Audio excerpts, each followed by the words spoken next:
What if just about every major psychological problem comes down to a problem with relationship? Well, this is exactly one of Jung's big ideas, specifically the relationship between the ego and the self. He called this the ego self axis.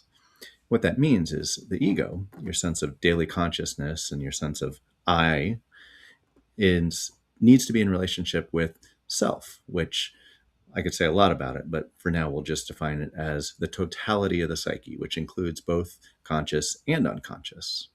It's also the place of archetypal energies and archetypal forces.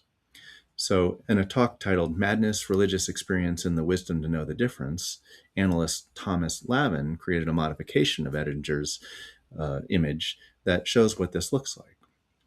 In the leftmost image, you see the ego is almost totally fused and consumed by the self. So there actually isn't a healthy sense of daily functioning ego that can discern and differentiate. It's just overwhelmed by archetypal forces and archetypal images. This is what happens sometimes with psychosis or psychedelic states or any kind of delusions that people get into.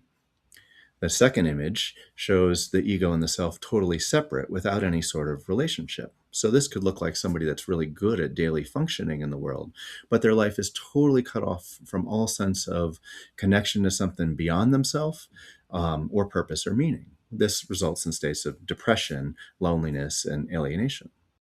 The third image shows ego and self starting to be differentiated with an ego self access starting to happen. And this is more advanced stages of when people have moved through a lot of self work and analysis, but it's still missing the life force. Jung called the soul the anima, especially in male, animus and female, but we can just call it soul. And when it's really healthy and generative, there is energy, there is life force that comes from it. And that's what that fourth image shows, that ego and self are differentiated, they're separate, but there is a connection in a relationship that has fluidity and movement. So one's awareness can move back and forth between them easily in a life-generating way.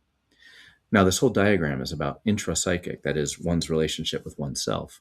But bonus tip for this video, I find this really helpful for relationships between people as well. When people are fused, like in the first picture, relationships don't go well.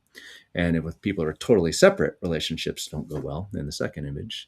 But when people can be two separate entities, especially when there can be a generative relationship between them, relationships work really well. So if this makes a lot of sense to you and you want to dive further, it's a big topic. So be sure to like and subscribe and we'll keep exploring.